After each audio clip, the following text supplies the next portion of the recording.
Hey guys, welcome back to another video. So recently I was scrolling down TikTok and they were speaking about this particular film. The same way that they spoke about Megan is Missing, they were talking about this film. That this film is unpleasing for the eyes.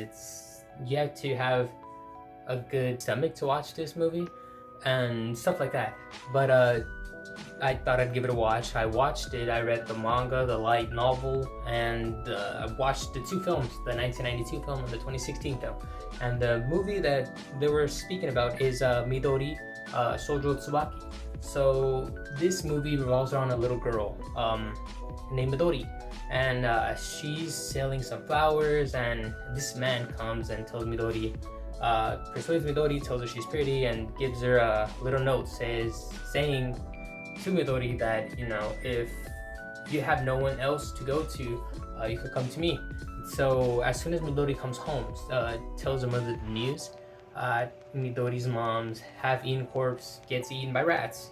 As a little girl, that's really traumatizing to see that your mother is getting eaten by some rats, and it's pretty hard, and it's a psychological thing too as well, and because she's just a little girl. I wouldn't know what to do if I was in that situation. But then fast forward, we see Midori going to the man, and the man reveals to have a freak show of circus and gets greeted by Midori in the worst possible way. They greet Midori by sexually abusing her and raping her, which for me, again, she's a 12-year-old little girl, and going through that stuff, losing a mother and then getting raped by these freak show as soon as she walks in, it's really hard.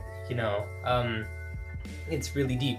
It hits different in a sense. That's why this movie is, you get to watch it, I guess, in your own risk. If you're not into that kind of stuff, or have a weak stomach or stuff like that, because it's really, really, really hard, And fast forward that, we see Midori get getting sexually abused some more, getting treated like crap, and it's hard, it's going through her life, getting abused, stuff like that. For that, we see Midori, once she's sleeping, and she wakes up with moaning, and right next to Midori's bed, we see, the people in the freak show circus having sexual intercourse and telling Midori, "Oh, you want to come join us?" And while Midori is running and she goes to the other room, the same thing is going on, and it's really hard. This film dives into the psychological trauma and how, people could go through this stuff. They could lose a mother, and then they could get, it's really a hard topic just to talk about in general. That's why people critique this film, just because of that, just because of the topics that it tries to encounter. But fast forward to that, after Midori and gets abused and stuff like that, there's this particular scene that hits different in a way. So we see Midori, taking care of these puppies, and Midori says, "Oh, I'm gonna take care of you. I'm gonna be your mother." And it's very heartwarming, for a little girl, at least to have that sense of responsibility or loving, because let's face it, her life was tragic. She had a tragic life, a childhood. And as soon as Midori gives these puppies to eat and stuff like that, she goes on her way, and in the back we see one of the freak show kids goes and kills the puppies, and it's very, very, very gory. For me, it caught me by surprise. This movie catches you by surprises with some scenes, and you're not ready for it. If you're not comfortable with the scenes, it's very, very hard.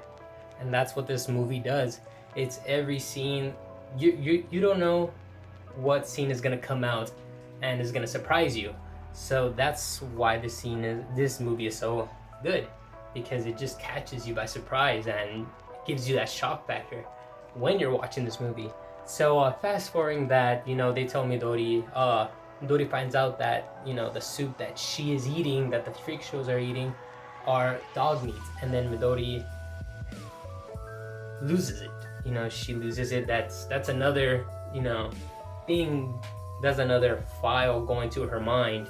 You know, so, you know, with the fact of losing her parents, you know, getting raped as soon as she walks into this unfamiliar place, and then them killing those dogs that Midori was giving love to, you know, it goes a lot into a little girl's mind.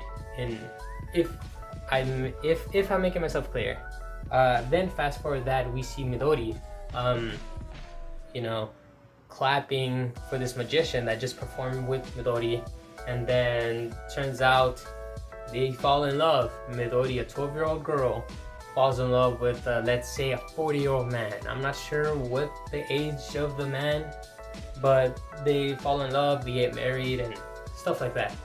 So this goes again because it's that relationship kind of deals with mind.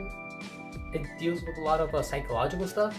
Later we see Mochizuki, the guy with no arms, you know, confessing to Midori for some reason, and Midori's husband sees behind the scenes, you know, he's hiding and sees that, you know, he's approaching Midori and gets mad, and then kills the man, you know, in the most psychological way, and it's just weird. You know, it's a very, very interesting movie.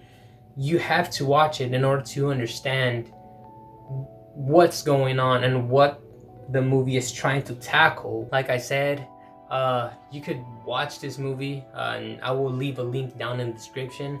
I try keeping scenes in this YouTube video so y'all could have a little bit of a sense what to expect or how the art style is gonna be, but you know, I'll have the link down if you want to watch the movie. It's on YouTube right now, and some people say it's banned in Japan, but I don't know. But thank you guys so much for watching this video.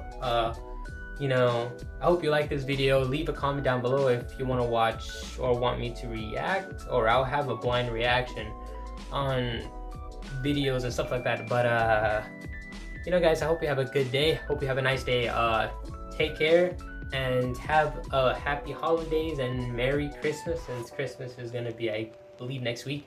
But you know, sayonara, guys. Bye. It's cold and losing my control. Your light is gone.